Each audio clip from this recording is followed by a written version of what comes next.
or they try to. What in God's name is going on in here? What was that ruckus? What ruckus? Mr. Wolf, what time is it? I've been staring at the moon. I've been staring at the moon.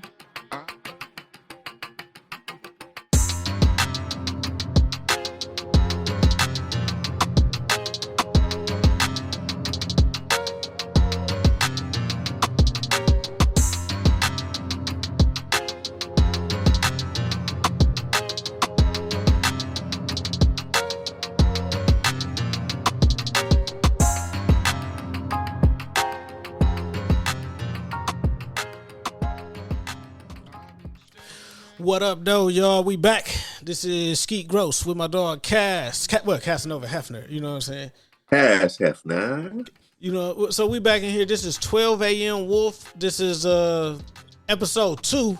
Last one we did with the homie Flam Fever, man, to shout out his album Triple Gold. So we back with it. This is our marketing and branding podcast, but you gonna have some fun anyway. You feel me? Cass, what's going on your way, dog? Man, blessed brothers. Just happy to be here. Happy to get this episode 2 going. For those of you who don't know, bro had a baby recently. That's why we, you know what I'm saying, had to put these episodes off to the side.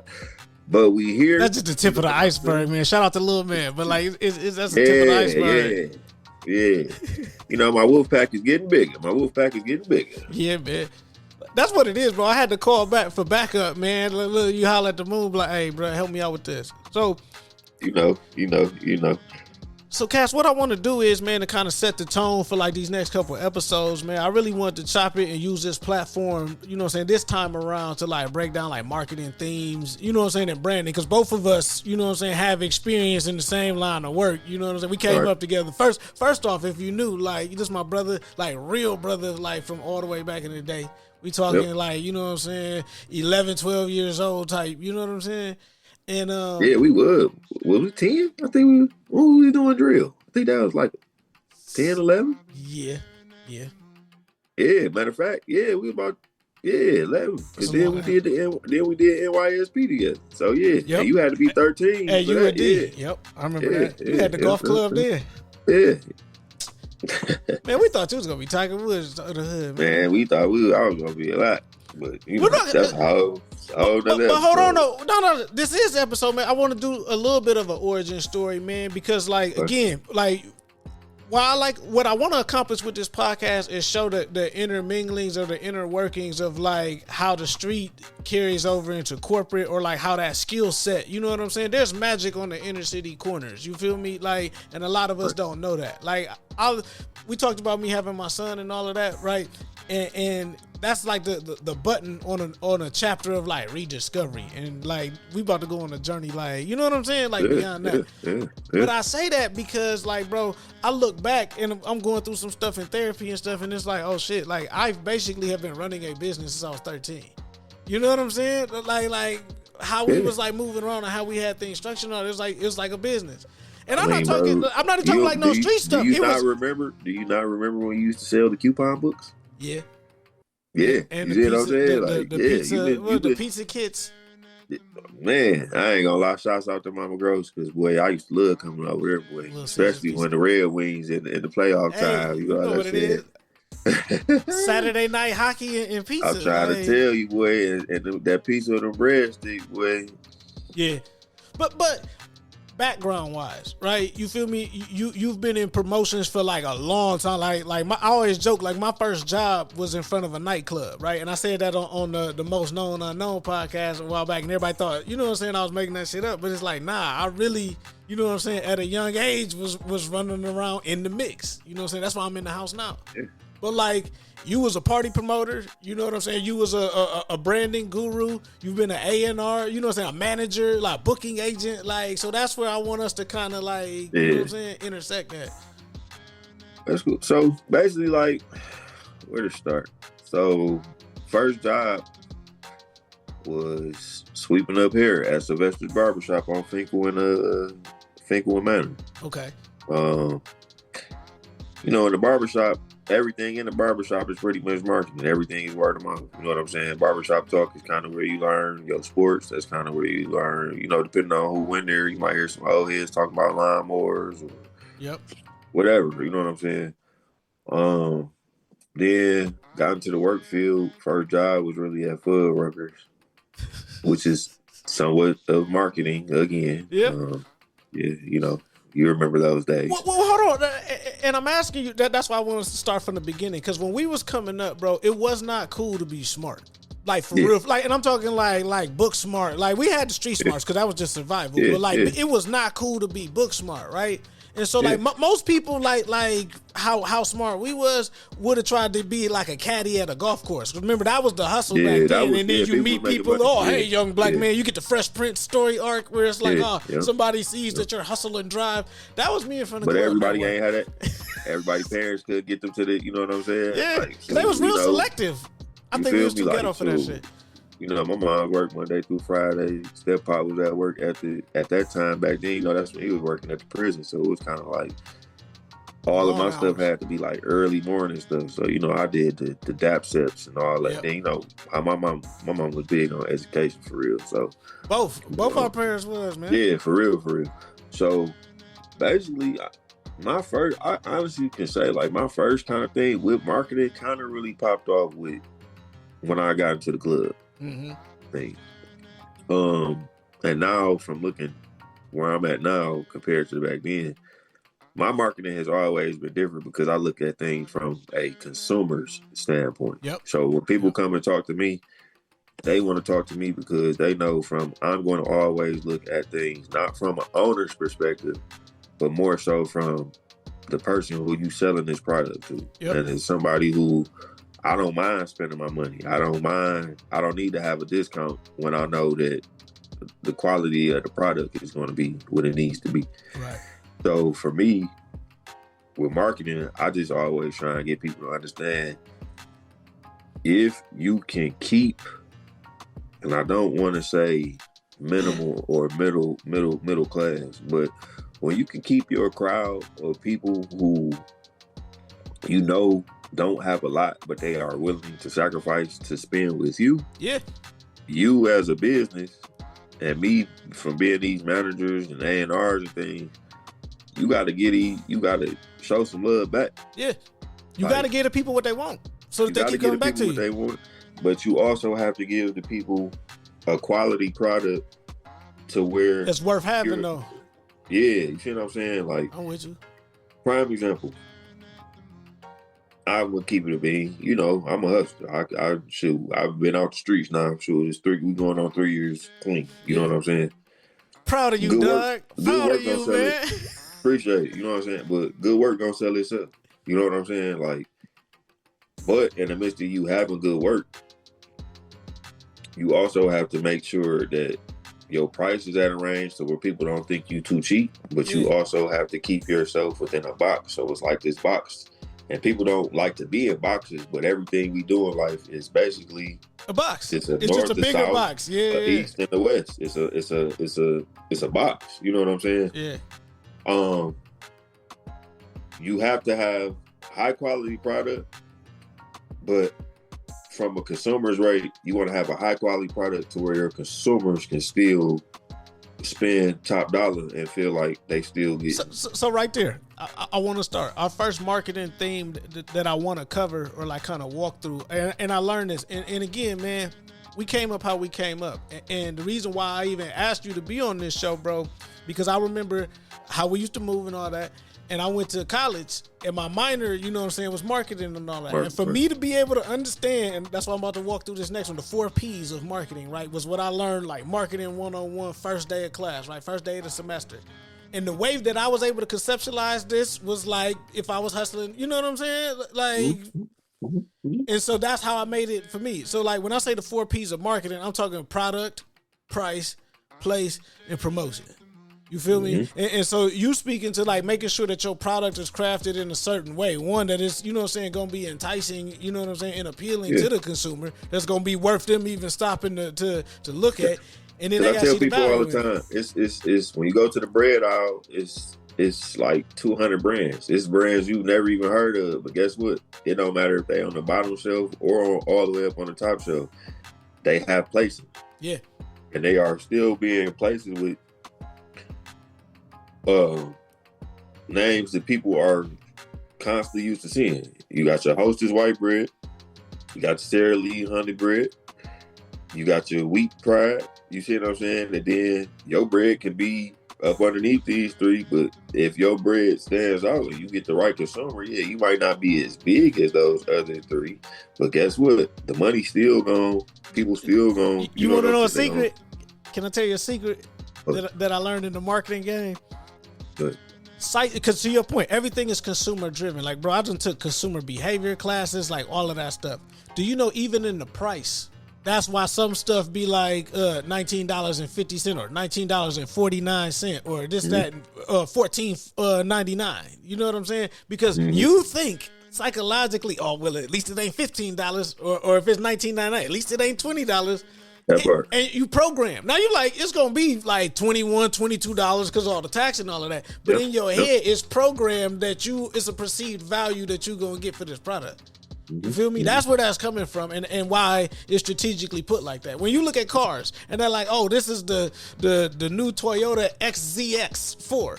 Those numbers and letters don't mean nothing. It just sound cool, and it's a way for the XZX5 is the best. You know what I'm saying? Like, that's all done like that. Liquor, all of that. You know who got their marketing down to a T like that? Honestly, when you talk about things, Apple. Yeah. It's the same iPhone. Yep. Apple dropped 3 of the same phones. It's just 3 different sizes and 3 different price ranges. You know what I'm saying? Like, but because they have a quality product, yeah, you know what I'm saying, with a consumer that is going to continually consume, and then you have other products, which I was talking to my Uber driver last night. Like, sometimes your product's so out cold, you don't have to do no marketing. Like Ferrari, in my 36 years, I've never seen a Ferrari commercial, nor have I ever seen a come stop by the Ferrari dealer. And Ferrari is it. You know why? If you are on TV looking for a Ferrari commercial, you're not even who we're looking to. Yeah. You know what I mean? And that's the next thing. People have to learn their markets. Everybody, certain goods. Hold on. Cass, slow down. You with it. We going. Okay. Yes. Okay. But stop on the when you talk about like tiers. There's tiers to marketing, right? Think about it. Maybach is an extension of Mercedes. But it's, you know what I'm saying? It's like it's like purple label. It's purple label polo versus, you know what I'm saying, the shit that be on at Macy's, which would be the AMG. Yes. You got your AMG. There's tiers to the shit. You feel me? And they do segment their marketing, you know what I'm saying, to appeal to certain consumers. If your like income ain't even a certain, you know what I'm saying, thing, they not trying to reach you. You know what I'm saying? Like that's why some of these brands, we was talking offline, some of these brands, you have to make an appointment to go. You don't just go in and shop. You have to make an appointment with a sales consultant, and they will come out. I just learned that about Rolex recently. Like, you can be a billionaire. Concierge. Rolex don't care. You just not about to go in there and be like, oh yeah, let me get that presidential 41 oyster. No, they're going to be like, hey, Mr. Rose, schedule a consultation. Hold on, we want to start you off with a nice 40 submarine. Right. Although you might have money for a 41, let us build up to see what kind of person you are and what kind of market we need to put you in before you just come in and say, I want a 41. Right. But that's the game though, and they do that to keep their people employed and to keep their product at a you know what I'm saying, at a prestigious level. You know what I'm saying, the perception of their product. Right. We all know that this shit is all made in the same factories in the same place. You know what I'm saying? Like it's like when you go to the grocery store and you got Fruity Rings or you got Fruit Loops.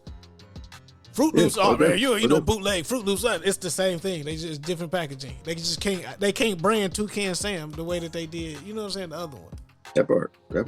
But so a couple things there, because price I think is determined based on the market. Now again, this is a marketing and branding, you know what I'm saying, pod. The business side of things, as far as forecasting and all of that, that's where you work with your finance team and your department to figure that out. You know what I'm saying? But you want to track the trends and how stuff go.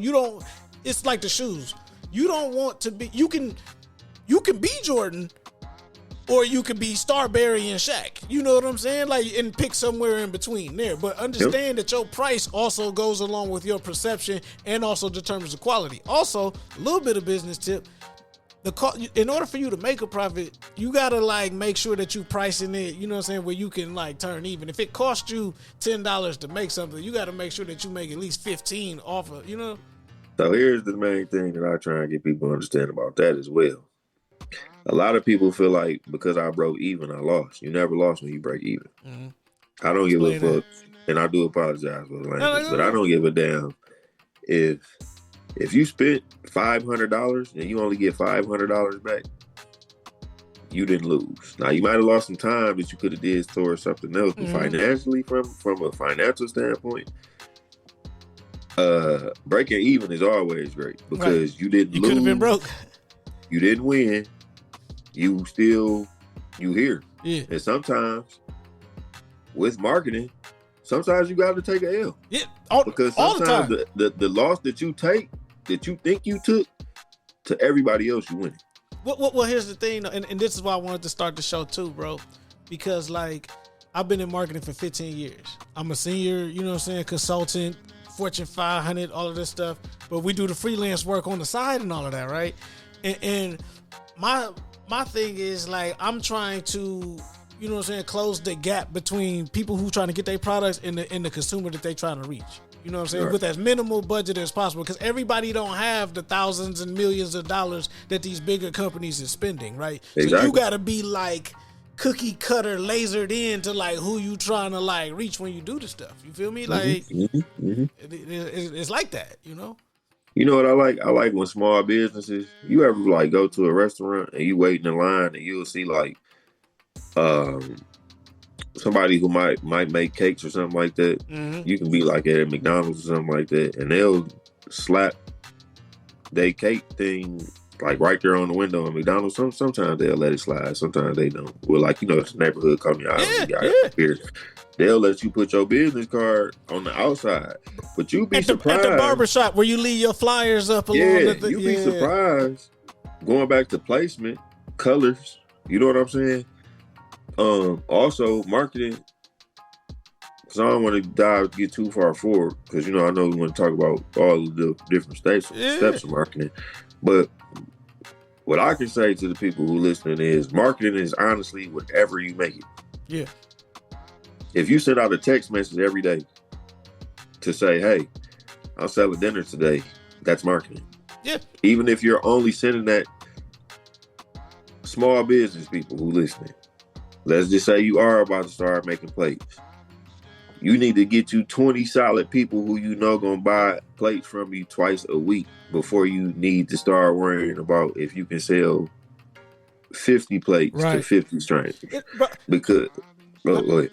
No, you're right. Bro, it's hip hop. It's hip hop. You gotta capture your neighborhood, capture your side of town, capture your city, then you capture your region. You can't just jump all the way to, you know what I'm saying? And then sometimes with that though, honestly, like the way how internet is now, see, that was to be like the old form of thinking. You know what I'm saying? Like, prime example, I can go on record saying this. When Days Low came out with Try Me, okay, it wasn't rocking like that here at first. Like Detroit really wasn't rocking with the whole Try Me like that for real. Like, you had the hipsters, you know what I'm saying, the red cup and all that. I don't know, bro. Gage went up off the rip though. You. But just the thing, when she took that song and it went to California first, okay, after she tried to break it here, it took off more when it went to the West Coast first. Then it came back. But it was still going locally. You saying it took for Cali to catch on first? Yeah, like prime example, like for me, somebody who at that time who was constantly like, I'm still in the bars, I'm still in the strip clubs. You know what I'm saying? This is when I'm doing my manager role. For that, you would start to hear it. You would hear it here and there. You would hear it here and there. But then it seemed like once California got it and they started really like pushing it there, it's like when the masses get a hold of it, then it's like, you feel. But not even on the radio. I know she was booming on the radio around that time. I feel like it was on the radio here, but honestly, at that time, I kind of feel like it had to come back from the West, But that's still at that time were kind of like the influence of the music and how people were marketing. Yeah. Because California is one of the biggest marketplace. That's where all the here in labels United are. States. Yeah. You feel me? California and New York.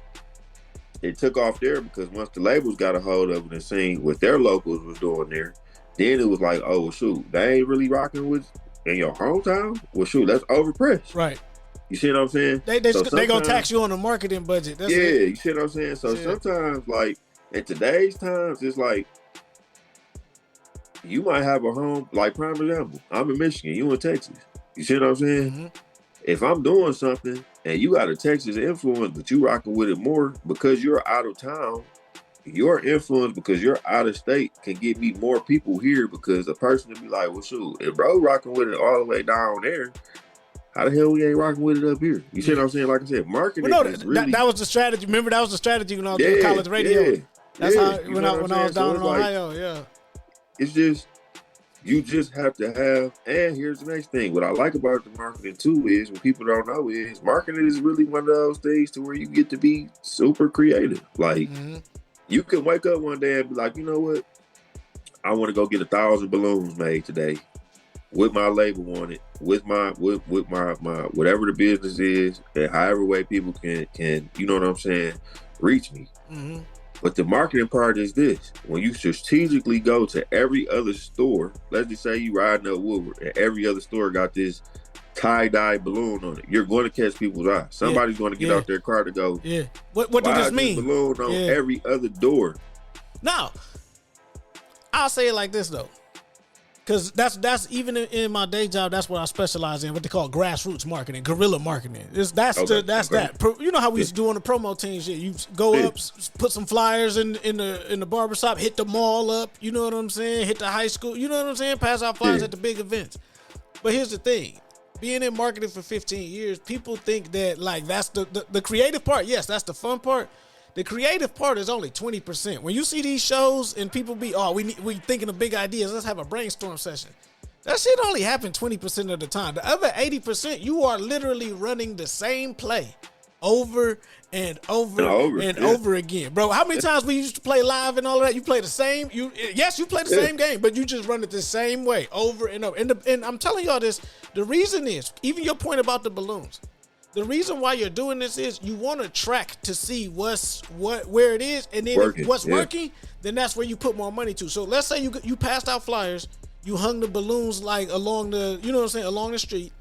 You want to know which one did more. You know what I'm saying? So if you have a different message that's like on the balloons it say one thing, and then like on the flyers it say something else.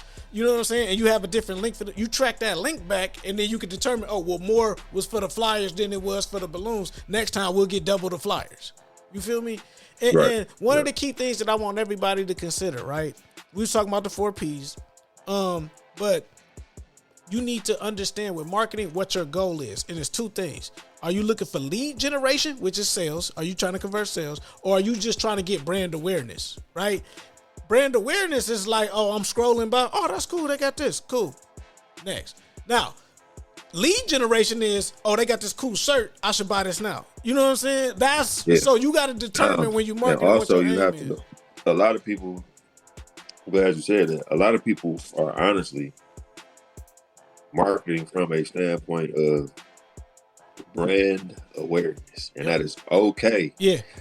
But you burn a lot of money doing that shit. You see what I'm saying? But your brand awareness has to come with a product. Yeah.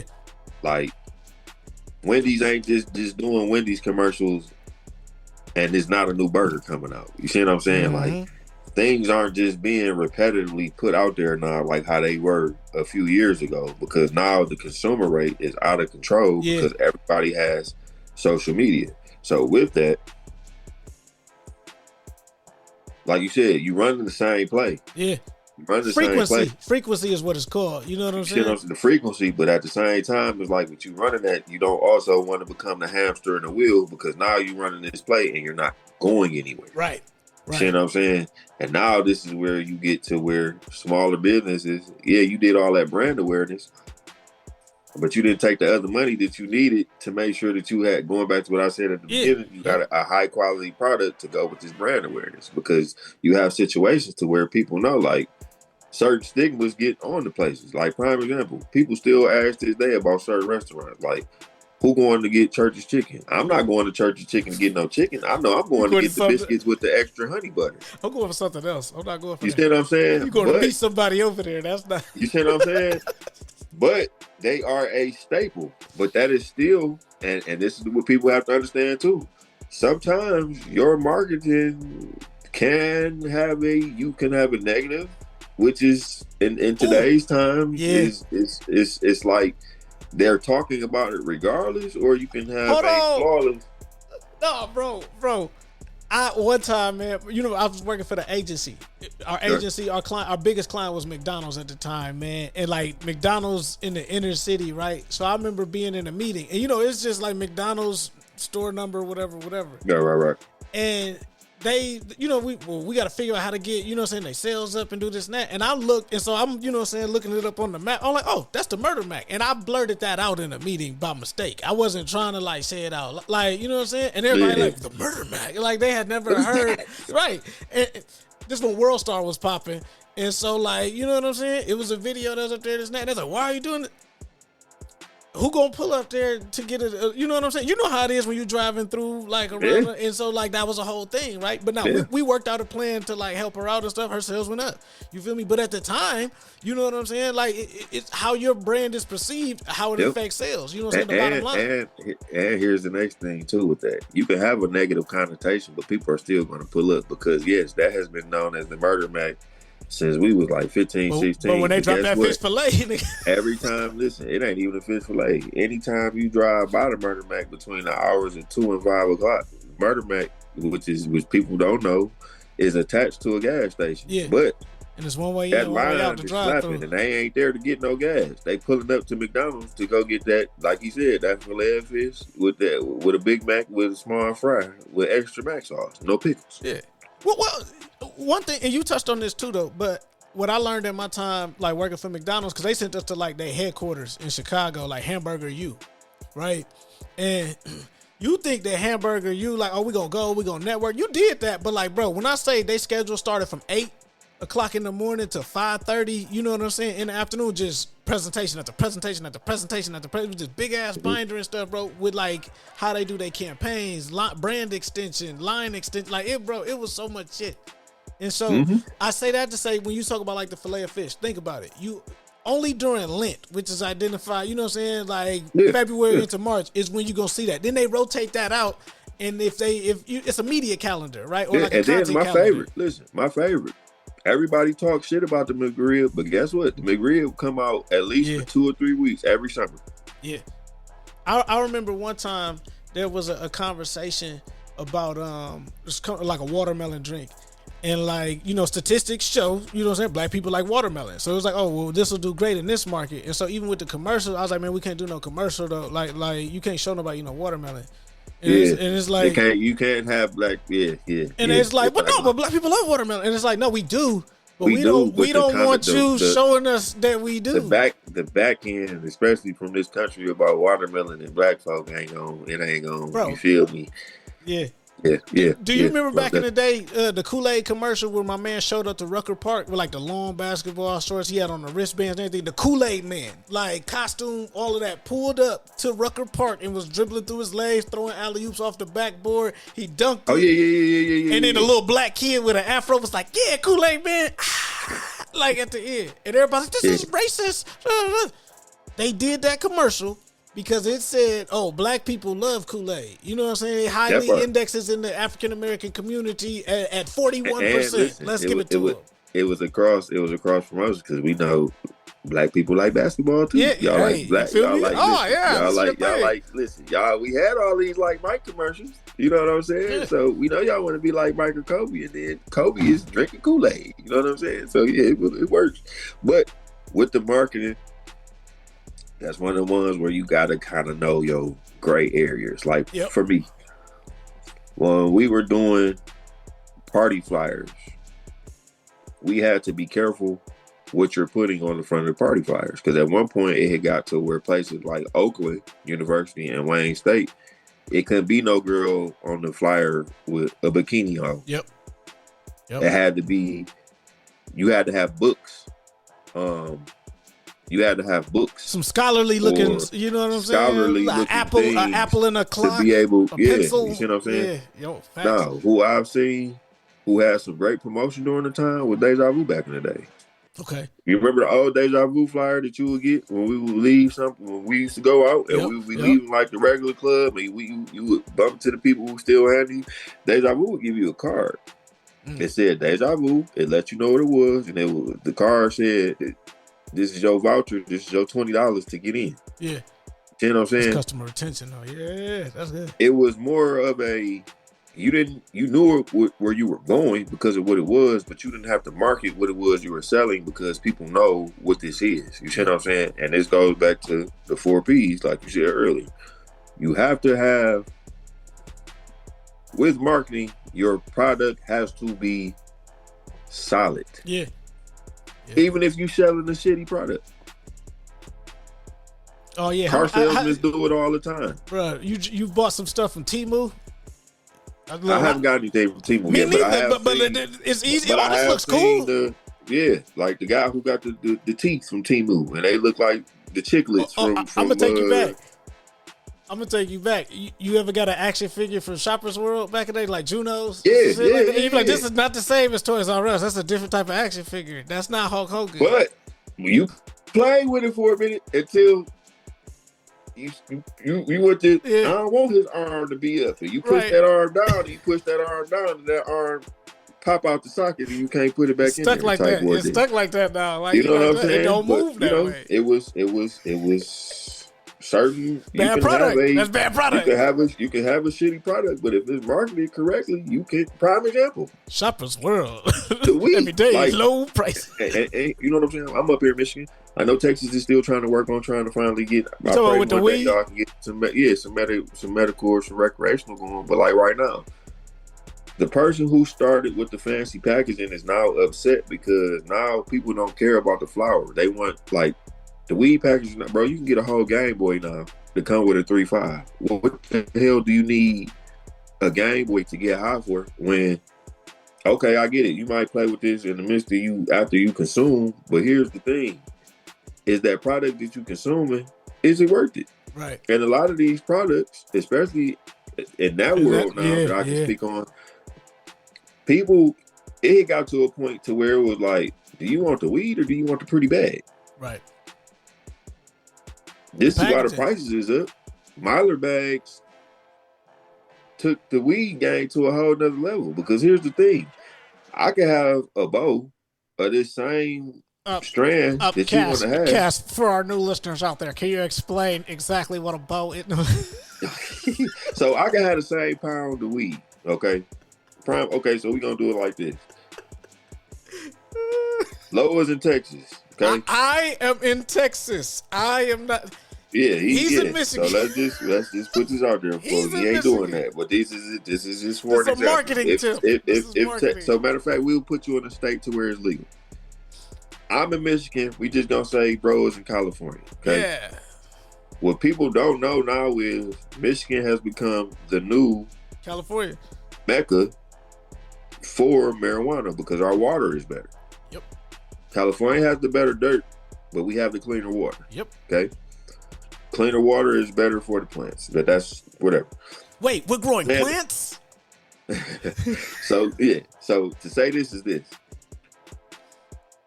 Bro can be in California, and let's just say you got, which is a new heat strand, is called sherbet cream pie, okay? You can have sherbet cream pie in California, and I can have sherbet cream pie in Michigan, okay? Yours in California may cost more because with your sherbet cream pie, shout out to my sister, it can come with some naturally made. Yeah. Yep. You like how I'm doing this marketing? I see you. Product you see what I'm saying? Yep. His can come with this naturally made, okay? With me, you're just going to get you just going to get the flower. I don't have no other product, okay? The difference is this. What people tend to do is, oh, you know what? Let me go get the one from bro because it's going to come with this naturally made. But the actual product itself what you're supposed to be marketing to people, which is the actual flour, might not be as good as the flour I'm offering, but they will go run to you because guess The what? packaging is I'm better. going to get bold flour, and they know it's bold, but guess what? I'm still going to get something extra that comes with it. It's fast food places with the toy. It's like you get a toy. Like I'm going. My kids want to go eat here because at least they know they're gonna get a toy. With a toy. Yep. You know what I'm saying? Yep. But the food might not. That's Little how it Timmy be. ain't eating all of them Burger King nuggets. Yeah. But you know for a fact he gonna smack McDonald's because He like the it Happy tastes Meal. better. It But come in Burger that little King might box. got the better toy. You know what I'm saying? So you know you just. No, you're right. You're right. One thing I wanted to go back to that you said, because I feel like, starting off, no matter what you decide to do or how creative you get, you should still operate within the confines of a plan. Like you mentioned, like with the on-campus stuff and all of that, right? So one thing that I want to challenge everybody to, all the small businesses out there, is what I call, and I always start with this when I do my consultations and all that, but like it's a SWOT analysis. You feel me? SWOT. You operating based off of your strengths. So you're identifying, your strengths, your weaknesses, opportunities, and your threats. You assessing the turf, so to speak, like the landscape, down and distance, what we got to do. So you could say like strengths are, okay, we have interpersonal communication, we have a direct line to the consumer, and we have add-on products to help bundle them at the point of sale, right? Like going back to like your model, right? We could say our weaknesses are, man, it's too much. Like we can have too much stuff bundled, which causes low inventory, and you know what I'm saying? We run out of labels, and we have more products but no labels, which delays shipping costs because of X, Y, and Z, right? So opportunities, you could say, okay, well, if we were to drop ship and then we could predetermine, or if we just only did pre-orders, we could wait till the orders come in. We can make sure that we stock up on X amount of labels and dedicate funds to that. Okay, you could say threats is there's somebody else out there that do exactly what the fuck we do, and they're trying to short stop us. Oh, for real. And they might have a better, again, yes, they might have a better product. Yes. But you have to have all of that before, like you said, the bread out. Yeah. What makes you stand out? What do you have working for you? What do you have working against you? What's going to make you stand out? And what could potentially hinder you from like advancing, right? And that's with anything. That's a life bar. You could use that like for everything. You feel me? But like, we talk about life marketing. is marketing though. When you think about it, It is. Say it again. Life is marketing. You put yourself in certain. You sow certain seeds, you gonna reap a certain. Look at all that murder, kill. We spending. I'm dropping bags on heads. Everybody who was rapping about dropping bags on heads, the feds is picking them up now because guess what? Yeah. You said on the song that it was just lyrics that you were dropping bags on heads, and then we got you on this phone saying. Wait, well, so this is my favorite part of the show, and you led us right to it. Okay, I wanted to also like, you know what I'm saying? Like we gotta lean into like your client list and your client base and all that. So I want some of your expertise, you know what I'm saying? Having managed artists, having A&R, all of that, right? Navigating this current climate, right? What advice would you give to an artist that's like, you know what I'm saying, either make that type of music? There's a new artist, if you are listening. Music, album sales are no longer, that shit don't mean nothing. Album don't mean shit, and I'm gonna keep it a bean. In 2025, as an artist, if you still working on just trying to just put out albums, you're not going to get back what you're wasting your time. It's EPs, singles, and videos. That's all you got. And you better and go back to what you said before. The call back to you better have something, merch or a physical copy or something, so that you can get money out the transaction. You can get a transaction out the interaction. You gotta have some type of gimmick about yourself. A hook. You need a hook. Hook. You need and not the singing kind. Not the singing kind. I go back, and I take it back. And it's sad. We gonna get past this, but all my references, y'all gonna learn. Damn, this nigga just gotta always take it back to the street. That's what it's for, though. This is the coexistence of that. You feel me? He's gonna give you the market, corporate market. It's both. I'm gonna give you the dirty. It's both. We just even each other out depending on the situation because we both can do both. Like you with music now because of streaming. Shouts out to Soulja Boy, because in all actuality, Soulja Boy is the reason that the music world is fucked up on like the it internet. is right now. On the internet, niggas didn't know nothing about no streaming until Soulja Boy cranked that for real. You see what I'm saying? Yep. And his marketing, which he said was because we were we were all powered in music at one point. If you ain't have Bearshire or LimeWire back in the day, there was something wrong with you. Yep. All of us have been the DVD man or the CD man at one point. We all tried it. Or was their best customer. Or was the best customer. Yeah. I was more so the better customer because I had to go upstairs to use the computer. You know, my mama. And if you fuck your mama's computer, I tried to be the CD man. Remember, I had all that music. Yeah. You know what I'm saying? And I fucked my mama's computer up 3 times, and I was like, nope. You get that virus, and you out of there. You know what I'm saying? You done. But I say that to say this. done. You got to have your music got to be on point. Music. You cannot. You sound like Yo Gotti. dropping Your music. that snap and pop shit. We are in a time where people want to hear bass lines. If you are rapping on a bass line, I don't give a fuck if you get on that motherfucker and say, Skeet up a bebop, baby. If you drop that at the bass line at the right point, guess what? You're going to have all the kids running around here talking about Skeet bebop, baby. I do you one better. I do you one better. Let's extend, the streets is over with, so let's expand upon that, right? Yeah. You could come up with 8 bars over a techno beat, because techno originated in Detroit, and we could do a whole episode on that. But like, and you could just like, you know what I'm saying, take that overseas, and if long as it's on the cruise, you can get booked to only perform on cruise ships, bro. I didn't even tell you. I didn't say this into the pod space because I wasn't trying to flex or nothing. But remember when I took that cruise, like what, last year, the year before last or something? And they was trying to give you the job. No. We was on the cruise. It was like the first vacation that I took. It was after the podcast. Yeah, okay. I swear Vezo was on the same cruise, and he was low key as fuck. Like I knew who he was. I dapped him up. People saw him and all that, but he was just there chilling with his family. So I'm like, I'm on the same cruise as Vezo. Yeah. Like every stop, you know what I'm saying?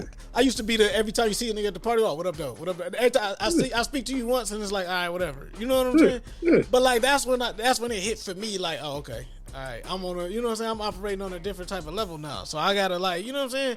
I gotta teach this shit now. You know what I'm saying? Let's hook the game up. Yeah. And it's like artists. You got to believe in what you putting out. Yeah. And stop. The main thing with artists, honestly, is stop holding on to music, motherfucker. Mm-hmm. How you gonna get paid if you hold on to it? What if they have friends that they're waiting on feedback from and they haven't given them feedback and they hold on to the music because they friends haven't given them feedback? I'm about to keep it real with y'all. I just told Lo before we started. He got a song that he sent me 2 weeks ago. Listen to my song, bro. I've got hot beats. I got a fresh 16. It's not that I'm not going to listen to it, but life is lifing for all of us. I know, I understand. I understand. I'm talking shit. Yeah, no. You got to. But you saying at some point though, you gonna have to like do that shit because your friends ain't gonna really. They're not gonna really buy it because that's your homie. So before you even put it out there. You didn't know I got the track before it even got mixed and mastered. But you heard the references with it. I heard the reference track. You see what I'm saying? Me hearing the reference track is good, and I will still buy the single. But 10 out of 10, I'm going to play it for other people who are going to buy it. You see what I'm saying? And also, you're not no yes man either, because you will be like, nah, take this shit back. Take this back. At the same time, it's like, what I might not like, I could be wrong because I have been wrong. Mm-hmm. You see what I'm saying? Like when it comes down to music now, everybody like that. I listen to local music. I listen to Detroit artists. I don't.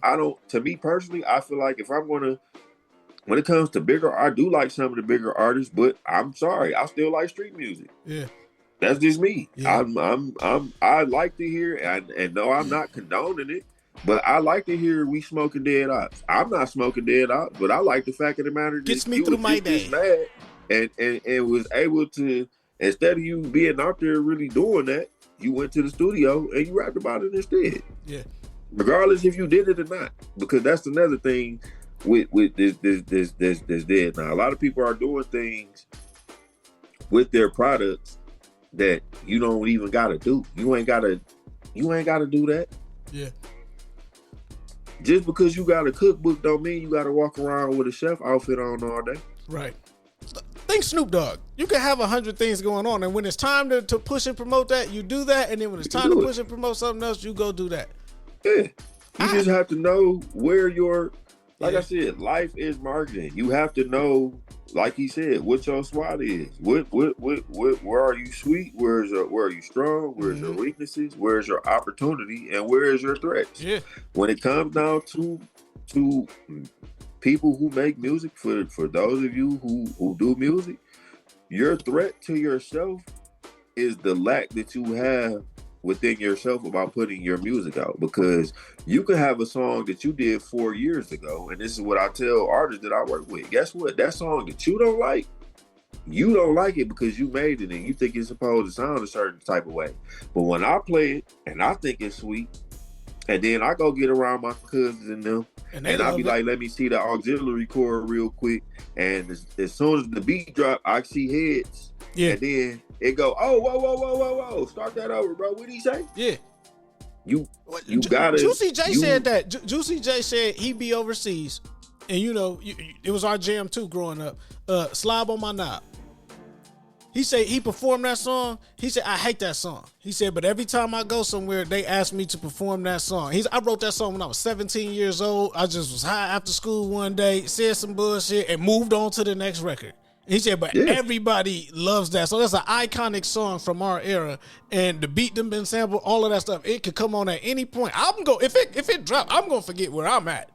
When I was working for the radio station, if we got invited to like this party and all our corporate people's there, Slob on My Knob came on Solid Disco. I rapped that shit word for word from top to bottom in front of the GM. And it's just my jam. Like, just. What do you want me to do? Stop, bitch, please don't touch it. Listen, and then you know me, at one point, when I was hosting, they was sucking nigga dick or something. You know what I'm saying? Like, what do you want me to do? Hey, I feel it. Shout out to my dog JC, because he had hit me up when I wasn't working at the time, bro. I was freelancing, and he had got an invite to go perform at Live Nation, right? And so I'm like, man, I'll come with you. So it was him and whoever artist he could. He hit everybody up. Only a few people showed up, man, and he went in there and performed. Now I know his set list because I done helped out with the show and all of that stuff. He had one song, you know what I'm saying, where he take the mic and he swing that joint around or whatever. And so I leaned over to him, because he had me like filling as a DJ, right? And so I'm like queuing up his stuff.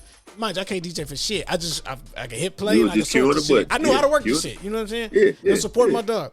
And I was like, hey, you want me to play that one song? And he's like, which one? I'm like, the one where, I done seen this nigga perform 100 million times. He take it, and sometimes he'll call a chick out from the audience or whatever. And and so I'm like, he was like, yeah. And I was like, okay. And so when I asked him, I was like, you sure? He was like, bro, they booked me. You know what I'm saying? This is my music. I'm going to do that shit. So we in the corporate room and stuff. He hit that shit, bro. And again, everybody was like, oh my God, what the fuck is going on? But that was the coolest shit ever, bro. Shout out to JC Seals III, man.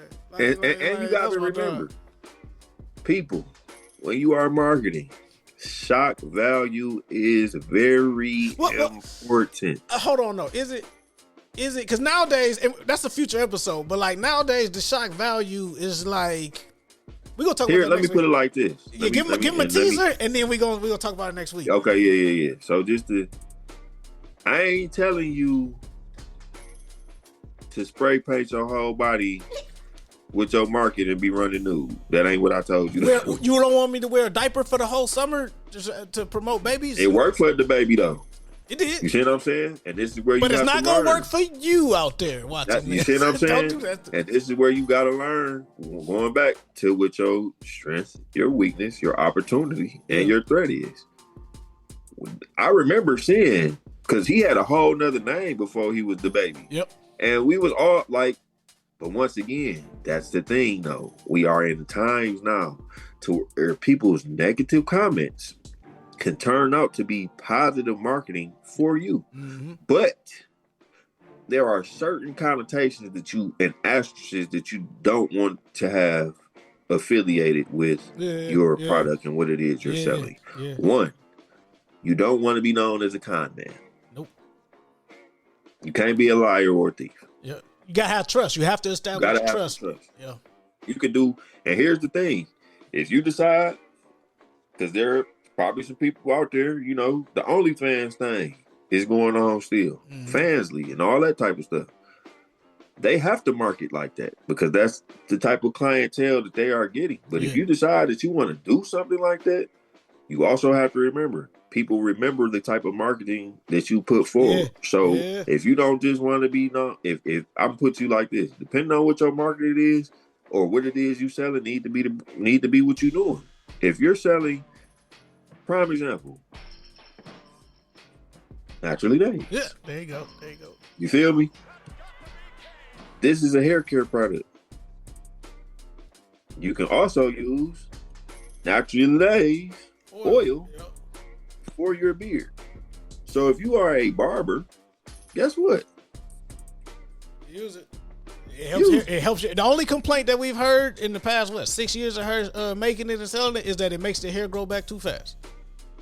And if we could cure baldness, we out of there. I'm not gonna lie. This, if y'all look right here, I burned myself lighting up a backwood, and this hair is slowly but surely starting to, you know, because I be putting this little oil right there a little bit. Be smoking backwoods. You feel me? So smoking backwoods. So it works. Now that's that. Let's go back though. If you are in a adult entertainment world, I would prefer you not to be using Naturally Days. But if this is the oil that you gonna use, my sister gonna kill me. I'm sorry, sis. Let me get this out there. Where's the time? What time are we at? Keep going. Let's see. I'm gonna let you get yourself oil, you know what I'm saying? All jokes aside, though, if this the oil that you gonna oil up in, guess what? You gonna help my sister sell another bottle? Oh my goodness! And you're going to, you feel me? And it's like we laughing, but these are the type of meetings that people are having in these marketing meetings. It's like people be thinking like marketing just like a whole bunch of just nerds just sitting in the room with their computers going, well, that's a part of it. We can't, We can only, our projections show that the consumer trend of the data. And then you got those of us who got to pull out the receipt to be like, hey, you talking about the projection trends for them, but I can show you right now, me and 50 people who liked it. But that's why you need to, you know what I'm saying, tracking. You know what I'm saying? I can show you, you, and here's the next thing. When you marketing, you have to have like-minded people around you who are thinking in the same way your product that you are, because you'll get some negative people around you that they will stop your marketing plan because your marketing plan for what it is you're trying to sell don't align to what they think it should. Yeah. But guess what? That's only $50. You worried about his $50. It's $5 million left out there. Right. So are you going to be concerned about just this? Once again, like I said, it's a small line between business and friendship. Yeah. You got to, that's the next. Your friends are not your market. All right. No, you giving too much game in this episode. All right, bet. Look, put that, put that down so we can cover that next week. It's one of those. All right, tune in next week, guys. Like that's what we on. Because you was giving too much game. That's too much. That's too much. They don't even know. They don't even know. Y'all don't understand. So, bro sends me like we are staying on topic. Like we kind of like on like the 5th bullet point for how this episode is supposed to be.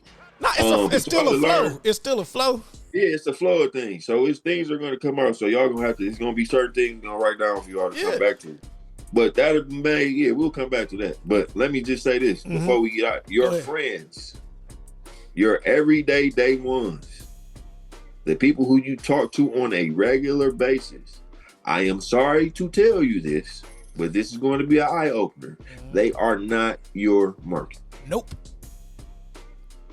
They just love you and they support you and they want to see you do great, but they are not your primary consumer. You know what I'm saying? You can get their feedback and their input, but they not, you know what I'm saying? Once they're not going to spend the money. They're going to share your post. Yeah. But sharing the post is good. I used to hate that. Shout out to Myth G, free Myth G. But when he used to have a new single or whatever, he'd be tagging my auntie, you know what I'm saying? I'm like, these people don't, rest in peace, Auntie Siri. She was in the church, she was on the motherboard. I'm like, Auntie don't want to hear you talk about drilling and killing. Like turn this shit off, bro. And let's take it a step further. she don't want to hear it. She probably might have listened to it one or two times. Nah, she's like, I don't know what this foolishness is. You feel me? Like, but after she done heard you say, Rest in peace, Auntie. goddamn motherfucker, within the first two verses, 3-4 times, Auntie ain't. Yeah, she's done. She's like, my baby, what they done did with him. You feel me? Like, so your core friends and family people. Know your audience. Know your audience. Yeah. Well, no. What I want to cover, and we'll do it next time, but like looking at the metrics so you understand what you're looking at when we talk about like reporting back, because that's your leverage when you in these negotiations. That's the key, right? Understanding the market and after you done like shot the shot, right? Because you got to make sure. And here's the thing, folks. This is the thing. All of this work, you still got to make the money. Yeah. That's the main thing. That's what this is the whole. If it don't make dollars, it don't make sense. It ain't gonna go nowhere. Makes sense. Last thing before we slide. Because I want to incorporate this as like a segment, you know what I'm saying, too. Right. But is there any artists out there we should check out or any businesses, local businesses you want to promote? Artist spotlight. I'm a little biased this week, y'all. We gonna give it to my cousin, LOM Frenchie, When the Smoke Clears. LOMFRENCHIE. LOM Frenchie, When the Smoke Clears. You can go on YouTube. He does have some videos out from some songs that he got with my other cousins. They have a group called Boss Fam. And if you are from Detroit, you know about LOM. Frenchie is with Rudy and Rue and all of them. He is part of that group out of Inkster as well. But just to give y'all some back information. My nigga said as well. Oh, yeah, just a tidbit of information. Just to put it out there. Because people those are those guys. When they hear LOM, first thing they're gonna be like, Rudy. Yeah. Well, I'm aware. Yeah. You put your professional voice on, like, hey, you guys better know it. But just to get some background, around this time last year, really on the 19th, Frenchie was involved with one of our other cousins who ended up losing his life in a shooting. It's a blessing that we still got him a year later. Cuz took some dome shots, you know what I'm saying? And it's a blessing to see him still up and moving around and able to get his talent off. And I told him, and my favorite line to him is, it's a day at a time in recovery. If you've ever been through anything type of health or anything like that, especially seeing what the situation was on how we are here, that's why it's called what it's called, When the Smoke Clears. Y'all know that's my favorite thing to use for a title, being a gunshot victim myself. When the gun smoke's clear, I'm still here. You know what I'm saying? So, artist spotlight this week is going to be LOM Frenchie, When the Smoke Clears. Moving forward, I am planning on I do want to get some other artists outside of Michigan. So, with that being stated, I'm going to go back to our boy Flamborghini. Shout out Flam.